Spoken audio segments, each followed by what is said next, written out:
Good evening, everyone. Well, I have my water and my skull, so I think I'm ready. That's it. We are here to celebrate a very marvelous and personal collection of science fiction and horror memorabilia. This collection spans over 100 years and contains many intriguing elements. To help us unlock these elements, the man who has curated, kept, and gathered these together is going to be joining us. He is none other than the legendary guitarist for the heavy metal band Metallica.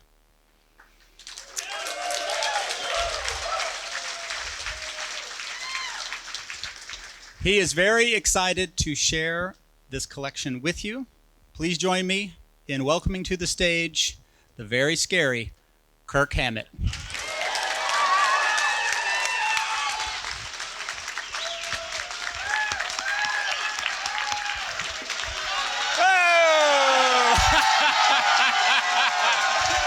Oh no, where's my seat? I'm in the wrong spot. Oh. Woo!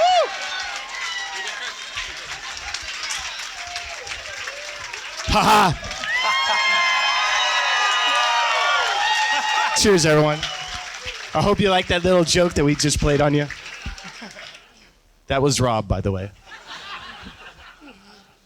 How you doing? Good. How you doing, Robin? Doing great, man. Excellent.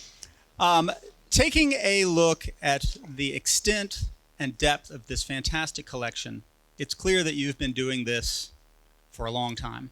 Yes. Take us to the beginning, to your origin story. Okay, so I think it's been so long.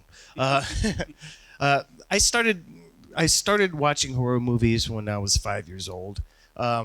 Something happened. I'd sprained my arm, and so I was planted in front of the television like a lot of kids were back in those days to recuperate. And I remember just being super bored and flipping through the television stations. I think there was 4 back then. And lo and behold, Day of the Triffids was on. And I thought, wow, this is interesting. And it captured my imagination like no other movie that I'd seen at that point, because I was fed on a steady diet of cartoons and Disney and, fairy tales and whatnot. And this was distinctly different from any of that stuff. And I realized that I was watching something that was just held my attention much more than any of that fairy tale Disney stuff ever could. And that's how it all started. I also discovered that there was a TV show called Creature Features that was a mainstay in the 70s, 60s or 70s or whatever, whenever it was, that played a lot of horror movies every weekend, and I totally was just obsessed with that once I found out that was a station I can go to watch these films. Yeah, that's fantastic. And there's also a great discovery as a young person, finding this new medium of inspiration and energy that comes with horror. Yes. Well, it was interesting because as I got more into watching these films, I learned a lot about just literature and culture. I learned about authors like Edgar Allan Poe, H.P. Lovecraft. I learned a lot about just film in general, just by watching these movies and makeup and special effects. There was just a lot for me to absorb, and I tried to absorb as much as I could. And as a young collector, you focused on toys and memorabilia? I started collecting toys and memorabilia when I was a lot older, and I actually had a little bit of some income coming in. But, but back in the day when I was younger, it was all about watching movies, or reading comic books, reading monster magazines, and just collecting a lot of horror-themed things. that were available back then. And during that time, there was a lot of horror themed things that came out. It was the boom of horror movie merchandise, the 60s and 70s, and it was. It was, let's see, how can I put it? There was horror movie merchandising everywhere in the 60s and 70s. There was toys, clothing, books. I mean, back then you can buy like T-shirts and pot holders and ashtrays. There were like, Frankenstein and Dracula. And I loved all that stuff, but I loved it more once I was able to actually afford it. Yeah. Sure. Yeah.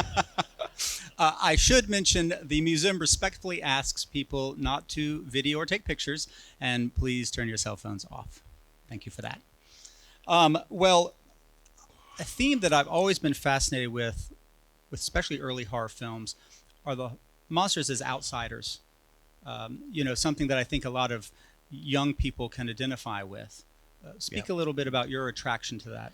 Well, it was really interesting because when I saw those first few movies, the original Frankenstein movie, the original Dracula movie, The Mummy, I totally related more to the monsters as characters rather than the heroes and the forces of good. I related more to the monsters because I always felt like I was a bit of an outsider. I always had that feeling of just being, I had trouble kind of fitting in with things, and I would see the monsters on the screen. And I thought, wow, that's kind of like how I feel, and so it was very easy for me to just be able to relate to that. And it was also cool for me to, like, as I was just sitting there daydreaming in school or whatever, I would imagine myself as being like the Frankenstein monster or a vampire or whatever. Definitely. Yeah, it's great. Yeah. It's really hot in here. Yeah, I think it's these lights. Yeah, it might be. What was your introduction to posters specifically? Well, I've always loved the movie posters, but I never really had the resources to buy them until later on. And I remember I was in a comic store one day just looking through a bunch of horror comics, and on the wall was a movie poster for the Gorgon, a movie from Hammer. And that's a great poster. Yeah, it's a really spectacular poster. And I was doing a big trade deal. I was trading all these non-horror comics for all these horror comics. And I had the guy throw in that poster as part of the deal because I liked it. And so when I actually came back to my place and put it up on the wall, it brightened up the entire room. And I thought, wow, I got to get more of these posters.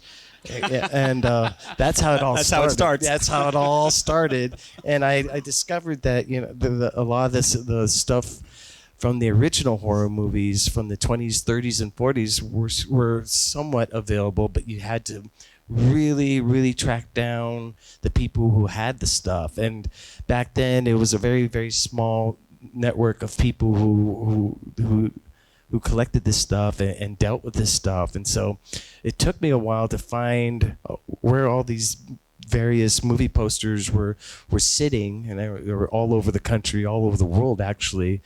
But, it all started with that Gorgon poster, and then I started getting some posters from the 50s, then from the 40s, and then from the 30s. And I remember I got a Bride of Frankenstein poster, and I thought it was the best thing in the world. Oh, yes. Yeah. Downstairs. Magnificent. Yeah. Yep. And it just grew from there. Yeah. With your music and how horror has been a subtext to a lot of your creativity and your inspiration, how did you draw from this work to your own art? Well, I've always been attracted to things that are darker and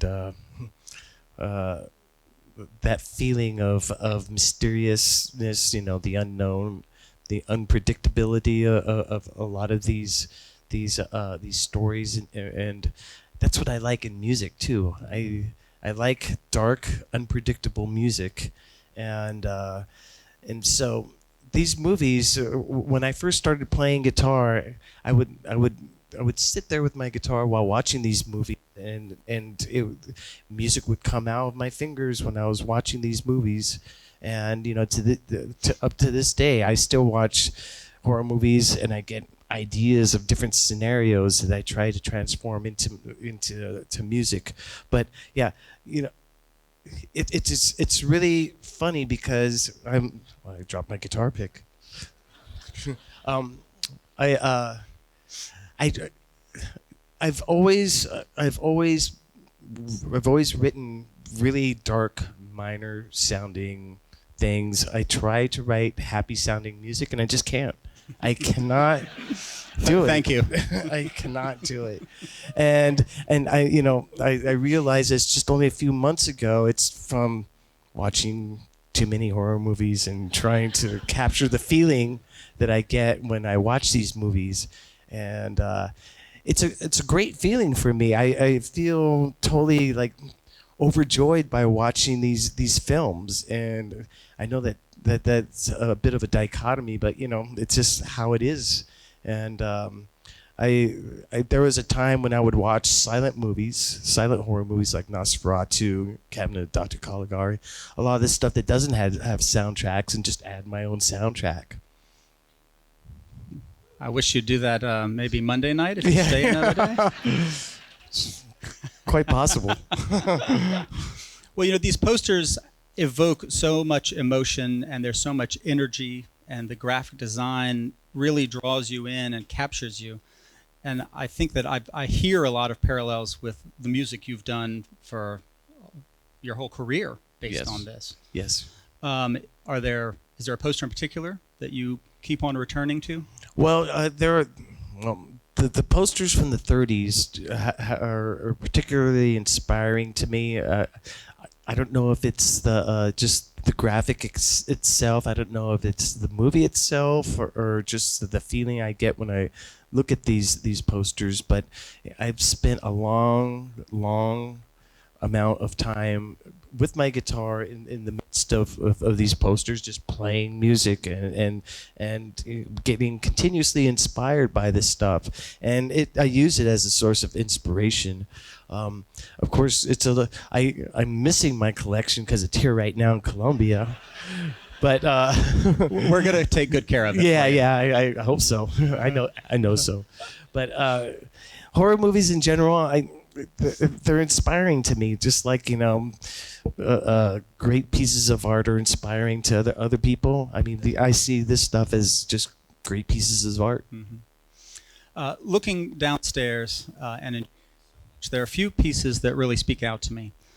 One of them is the early Lon Chaney, Notre Dame. Yeah. Tell us a little bit about collecting and stone lithography, and how that might have influenced a little bit of what posters you may look for and what you admire in them. Well, stone lithography was a technique of printing that went out of vogue. I was just in Paris and it's pronounced vogue. Sometime in the mid 30s, and what that all entailed was what they did was they got actual pieces of stone and painted these pieces, and these stone blocks were used to print the posters. And what would happen is the stone or the paper would pick up the texture of the stone and give it a certain sort of look. And it's really astounding because you don't really see that technique anymore. And it's what makes a lot of these posters for me so unique in this time, because the effect of it is great. I mean, it makes the colors jump out. Everything is very, very distinct. And someone told me just recently, within the last 5 years, there have been a couple people who have actually picked up the stone lithography process and started using it again.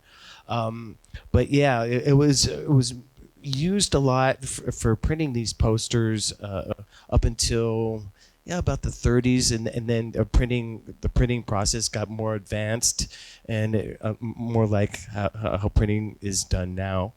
The offset. Yeah, offset printing, but yeah, there it's really unusual because it was a long, painstaking process to formulate the stone pieces, and then like painting all the individual colors on the pieces, and then having it stamped on paper.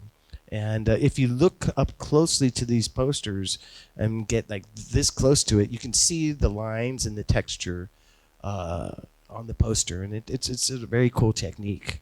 It's amazing to me how much work went into the production of these, and yet they were very disposable at the time. They weren't archived or kept. They were advertising, and as the films moved around the country, the posters often did too. Yes. And so your chosen pursuit is a challenge. Yeah, it was pretty crazy. I mean, it's like anything else that's collectible these days. At the time, it wasn't seen as something of any value. It was just kind of like taken for granted, and a lot of these posters were just plastered up on walls outside, and torn down. A lot of this stuff was put up in movie or theater lobbies, and like you said, when the film moved to other places, the posters would follow the film, and that contributed to just the conditions of the posters just eventually falling apart. But what really made these posters really rare was World War II. And what happened during World War II was there was these things called paper drives, and what they basically were these recycling drives where a truck would pull out in front of the movie theaters and ask the theaters, do you have any paper? Do you have any posters that you want to recycle? And these theaters would come out with literally stacks of posters this high and just throw them on the truck, and that's why a lot of the movie posters don't survive to this day. I mean, they all got recycled as a part of the war effort, and the ones that do survive are the ones that ended up in, weird, obsolete places like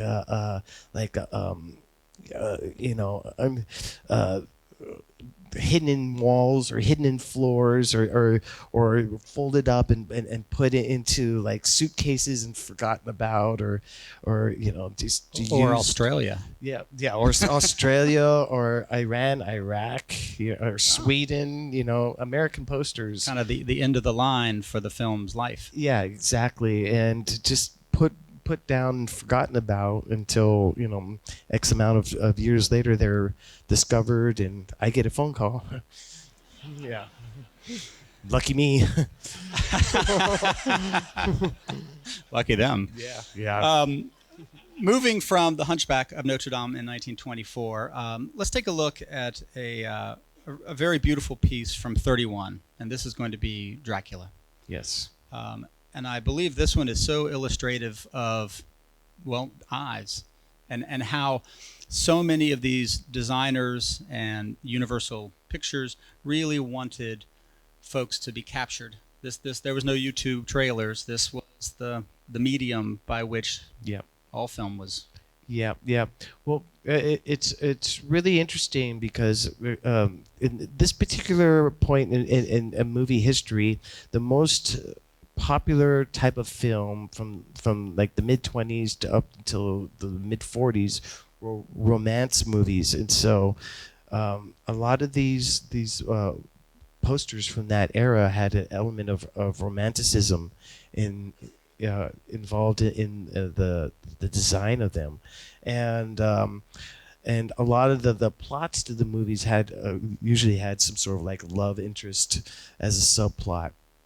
And so I guess it was part of the theater's marketing team to interject some sort of romance into the design of these posters. As you see in this Dracula poster, I mean, it has a woman who's just waiting to be You know, We see it. We see it. Yeah, and you have this dark element that's coming toward her, and it's very ominous, this poster. Mm-hmm. And the great thing about this poster is you don't really see Dracula at all. It's all suggested, and I like to think that over the top of the letters that there's an outline.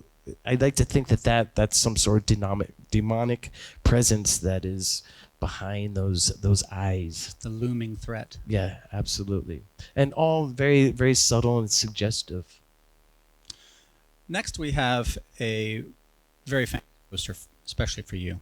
Yes. Tell us about this. Well, okay, so you have all these different size movie posters. You have half sheets, 1 sheets, 3 sheets, 6 sheets, 24 sheets, and the most collectible size are 1 sheets. This poster is a 3 sheet, which is the size of 3 1 sheets, and so I had gotten a Mummy 3 sheet at one point, and it's the graphic that I put on one of my guitars.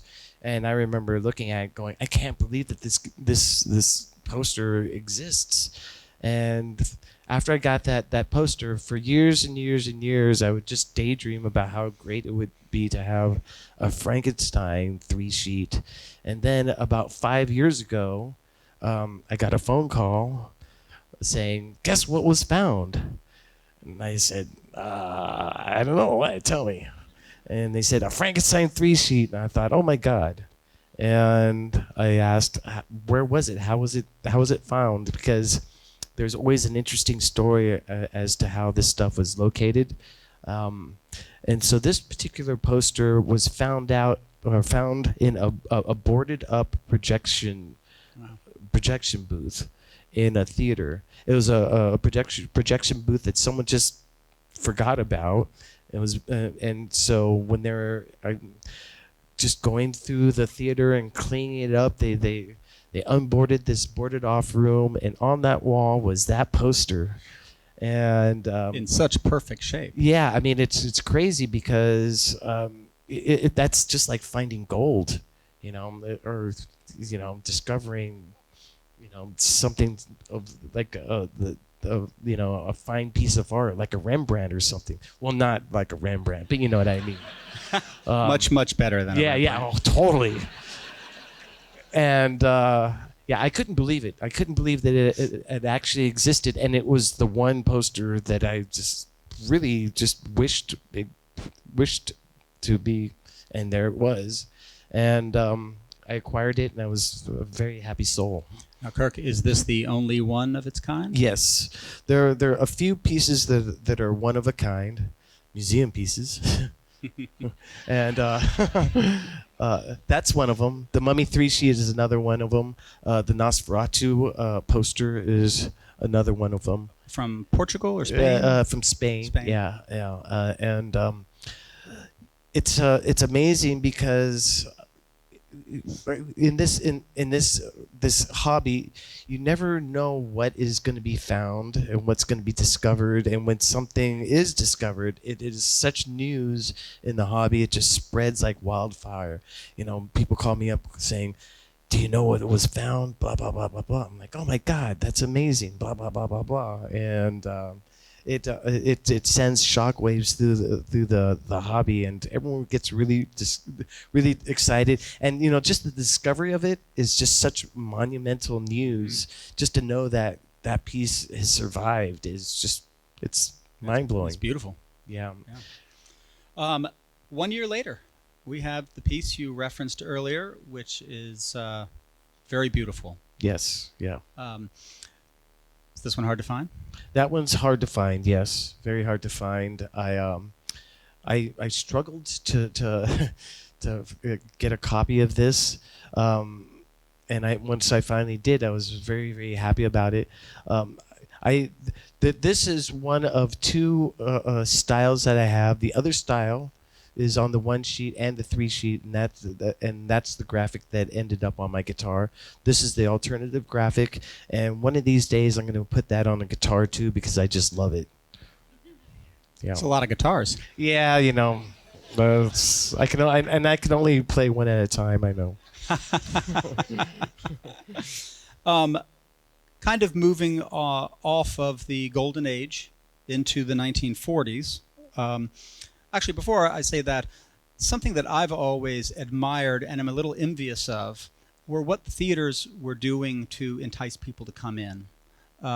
We have an illustration here, or a photograph here, of King Kong. Yes. And the package that the studios would sell to the theaters. Yes. Yeah.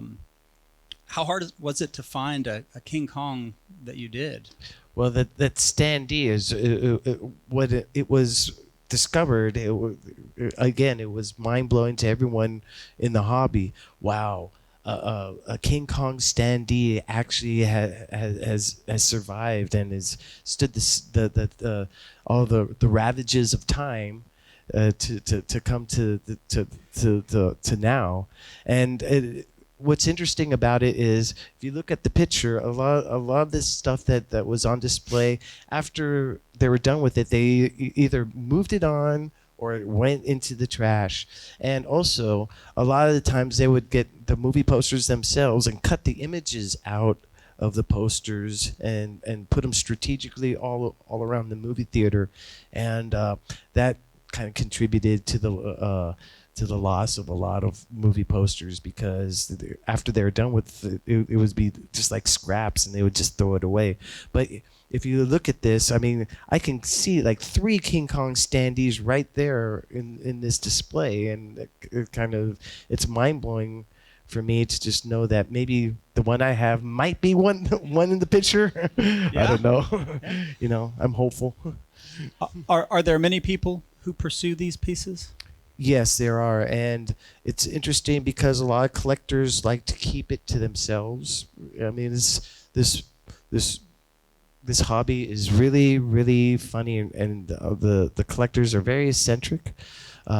Myself you don't included. say. Yeah. And so, to some people, their collections are very, very private, and for me, for sure, there was a long time when I decided to keep my collection private. But as time went on, I started getting more and more very prominent, important pieces, and my collection started to fill out and become more complete. And then I started getting a lot of great movie props, and I thought to myself, it's too good just for myself to keep to myself. I mean, I have to share this with the world. And that kind of brings us to this point, you know.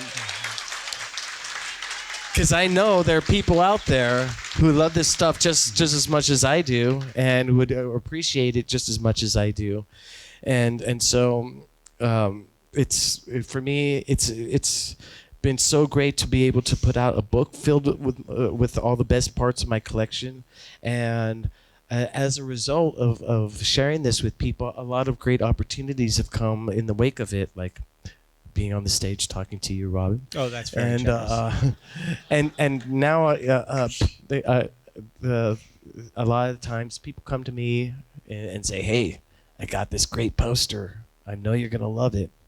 And my reply is, "Yes, I know I'm gonna love it too." Thank you for that. Yeah, no problem. The 40s. Yes, the 40s. And things are changing. Yes, the printing process changed. It went from stone litho to more offset printing. And movie posters in the 40s became a little bit more formulaic, a little bit more stylized to the movie itself. The one really obvious thing that I see with movie posters in the 40s is the yellow blue, yellow green, yellow black combination that's in almost all the posters. And I think that has a lot to do with just, again, marketing and letting the title just jump out as much as possible.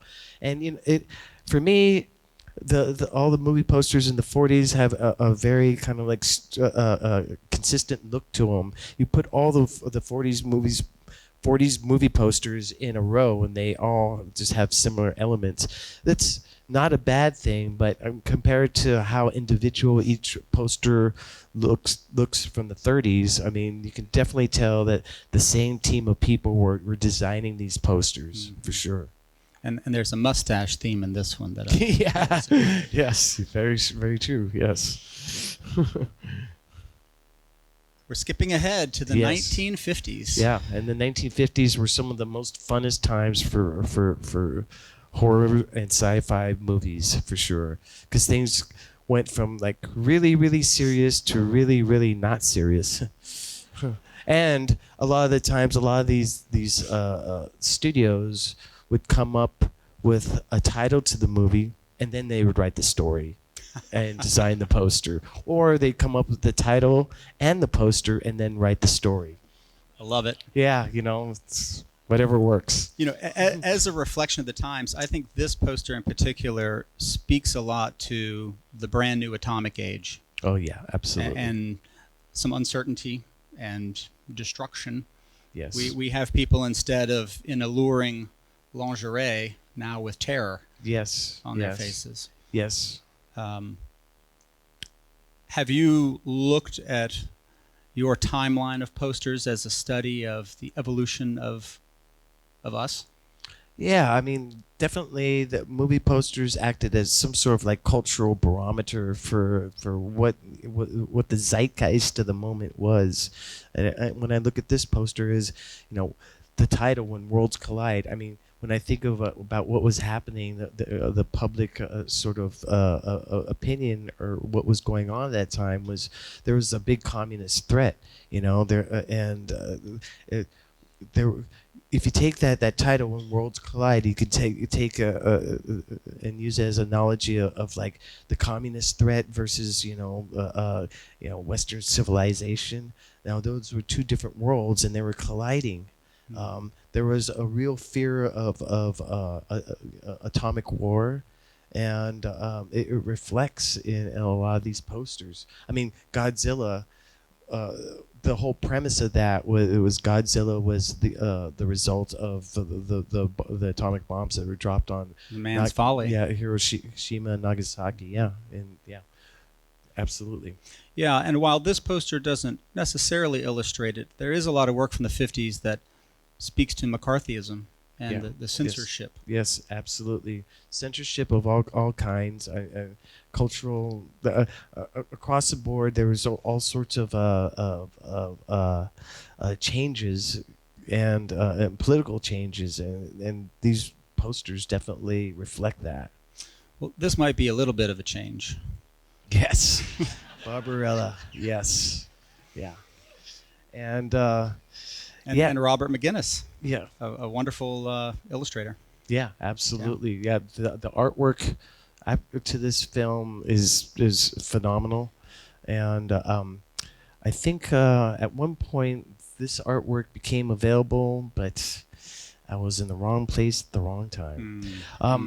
This film is great in that it reflected the hippie counterculture, but through a sci-fi lens. And there were a lot of the cultural changes back then. A lot of it had to do with just like, you know, concepts of open sexuality and women's liberation and whatnot. And this film touches on a lot of those themes, for sure. Duran Duran. Yep, Duran Duran was the villain in this movie, and hence we all know where that name went.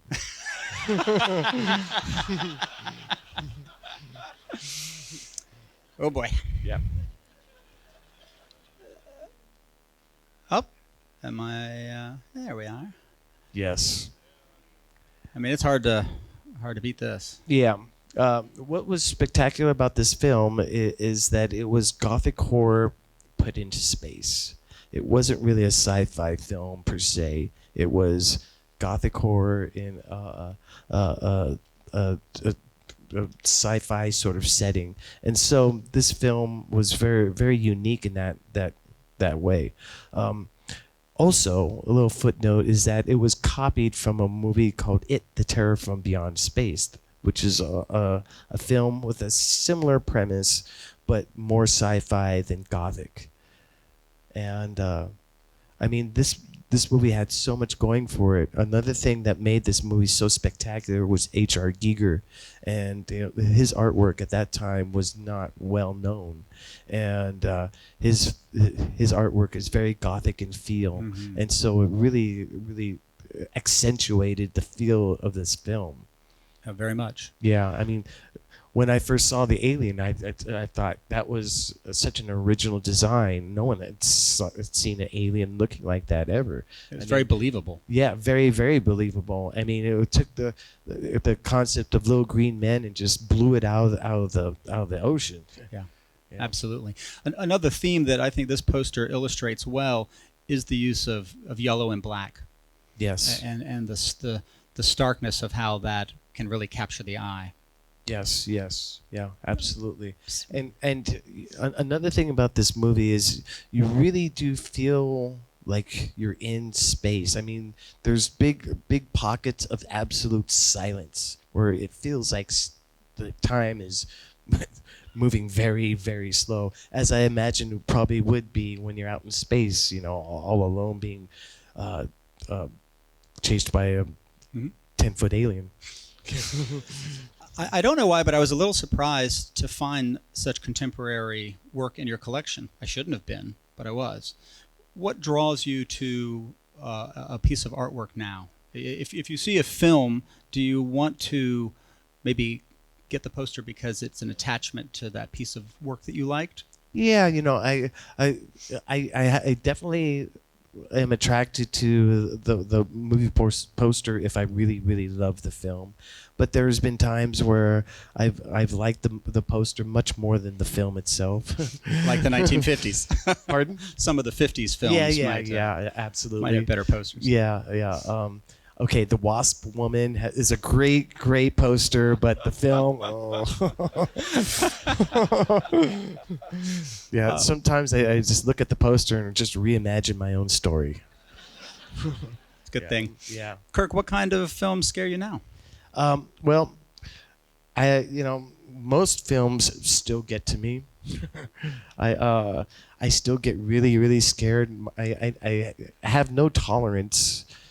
One would think after seeing as many horror films as I have, I would develop a tolerance, but no, my imagination really gets the best of me.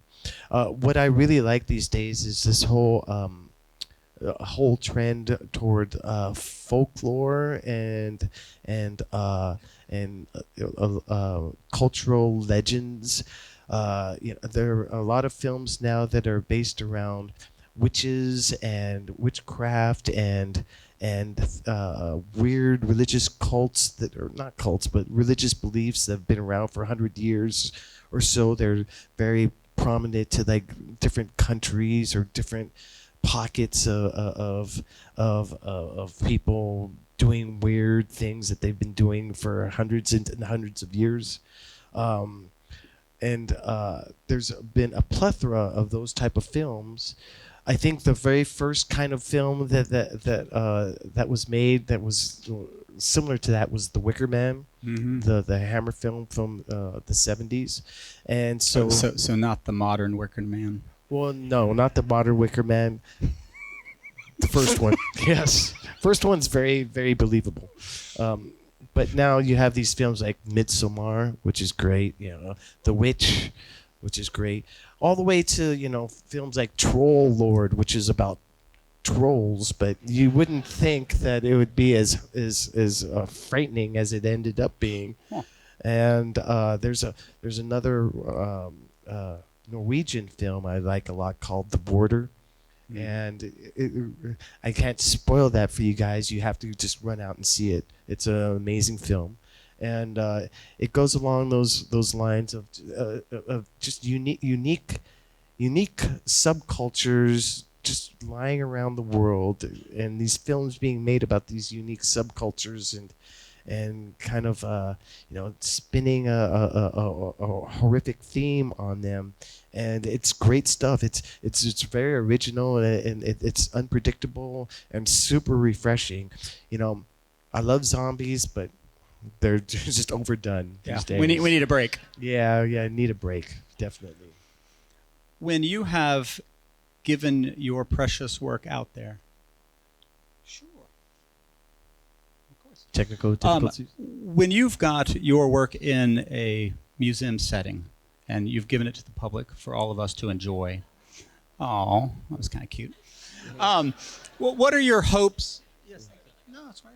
What are your hopes for how people will interact with this, and what do you want them to take away from enjoying this and seeing it perhaps for the first time, as well as generations nostalgia? Well, I want I guess my whole point in all of this is to just underline the fact that these movies and these posters are works of art. More so, the posters, they're just fantastic, and I want people to just realize that there's more to more to this genre than just the movies themselves. The marketing of these films was fantastic back in the day. I wish that I could be there to see some of these posters when they were first printed in the 30s. But I want to bring attention to the fact that these posters are works of art within themselves, and I also want to make a point that these movies were impactful on their own and inspiring on their own to myself, and hopefully they're as impactful and inspiring to people who come and see this stuff. And I'm waiting for myself to get tired of horror movie posters and movies, but it hasn't faded at all. I'm still so obsessed with horror and watching, reading, listening to anything related to horror that I don't think it's ever going to fade. And I get inspired. I mean, even to this day, I get inspired by this stuff, and I'm constantly looking for new and cool movies to see, and it's really endless for me. Well, that's fantastic. Yeah, And that's how we should all be with these. Yeah, and I really hope that everyone here enjoys the collection as much as I have. I mean, it's great to see the posters, and it's also great to see the props that are associated with some of these posters as well. I mean, I one of my favorite movies is this movie called The Black Cat, which was made in 1933 with Bela Lugosi and Boris Karloff, and that movie is just so dark, and it was made at a time before the censorship board, so they got away with a lot in that particular movie. And I have, it's out in one of these rooms here, a costume that Boris Karloff actually wore in that movie. Mm-hmm. And for me, I mean, that's just amazing to have. And I hope that everyone out here, sees it the same way I do. It's amazing. Yeah. And the artist who did the wax, that's also superb craftsmanship. Yeah, that was a guy named Mike Hill, and he does a lot of the sculpturing for a lot of the figures that I have. And I believe you have a Bela Lugosi downstairs as well. Yes, and it was Bela Lugosi is wearing the jacket and the vest that he wore in the movie White Zombie. And that's downstairs, and that was also done by Mike Hill as well. Yeah, the longer I looked at Bela, the more he started breathing. Yeah. That thing has been in my house for a while, and it's been known to scare me. I know it's there when I turn the corner, but sometimes I just forget. Your friend should just move it around. Yeah, it's just like sometimes I'll see it out of my periphery vision and think it's an intruder. Yeah, it's just like, yeah. Well, you've got a few other singular props downstairs. Yes. A new acquisition from The Shining. Yes, I have the axe from The Shining, which I'm really happy to have. I think, yeah, and I think Stanley Kubrick is one of the best filmmakers to ever make films, and The Shining was one of the greatest horror movies ever made, even though it's a bit different from the actual story itself. If you've read the book The Shining, It's so different from the movie, but that's okay because the movie is its own creature altogether. And Stanley Kubrick, I mean, the way he shot that, it brings chills down my spine. And Jack Nicholson's performance in that film is just like Superb. it's the best. Yeah. I mean, he makes such a great lunatic. And when he's holding that axe and like chasing Shelley Duvall through the snow, I mean, that's classic. And to have that axe, it's really, really great. I mean, when I first got that in my hands, I all of a sudden I was Jack Nicholson for a second. In that very same room, you have some original works. Yes. Tell us about those. Well, I have a lot of the. Okay, so when I was a kid, I used to read this monster magazine called Famous Monsters of Filmland, and it had a very long run up through the late 70s, and it was one of my things to like go down to the comic store and see if the latest copy of Famous Monsters was out on the stands. And I'll never forget, when I did see the newest copy, the cover would just jump out at me because the covers were these really, really vivid paintings. And the magazine folded, and a lot of those paintings were still had miraculously survived. They weren't destroyed. I found a dealer who had a number of them, so I picked up a number of those paintings, and that's what you see downstairs.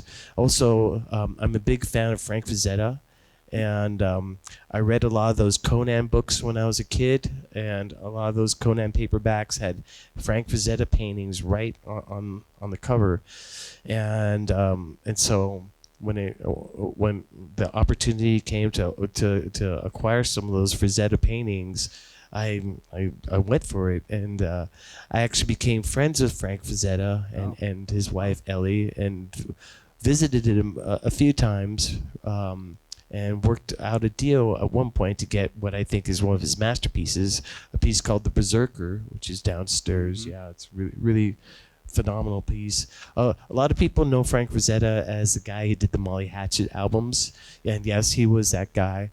But he also did a lot of horror magazines as well. A horror magazine named Creepy, a horror magazine named Eerie, and a couple of paintings that he did are downstairs as well. As well as Basil Gogos? Yeah, Basil Gogos was the guy who did the Famous Monsters paintings. And it's really, really interesting because those paintings are in such vivid colors, but all he had was a black and white still to work from. So he pretty much filled in all the coloring with his mind's eye. And a lot of the times, a lot of those paintings have almost like a psychedelic feel to them.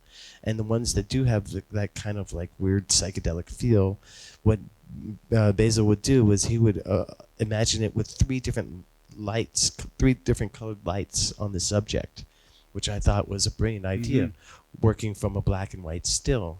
I mean, very cool. Very cool. Yeah. I think that might be our time for this evening. No, wait, any really? closing thoughts? Okay. Well, if you can stay till Tuesday, we can keep on going. Yeah, I could talk about this stuff for a long time. Kirk, tell us real quick what else you have lined up here in Columbia. Where else can we find you? Well, Sunday night I will be at the Senate along with my band, the Wedding Band.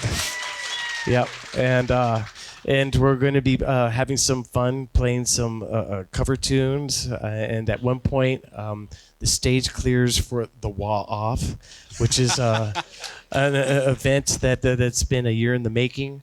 But I'm going to get into a walk competition with a person named Mrs. Smith. And once that goes down, then the Wedding Band comes back on, and we play some more. And it's going to be great. I hope to see all you guys there. Yeah. It's going to be a lot of fun. Fantastic. Yeah. For sure. Well, thank you very much. Thank you. And we look forward to hearing more from you as you collect more of this fantastic artwork. I'm not stopping. Good. Yeah, Don't stop.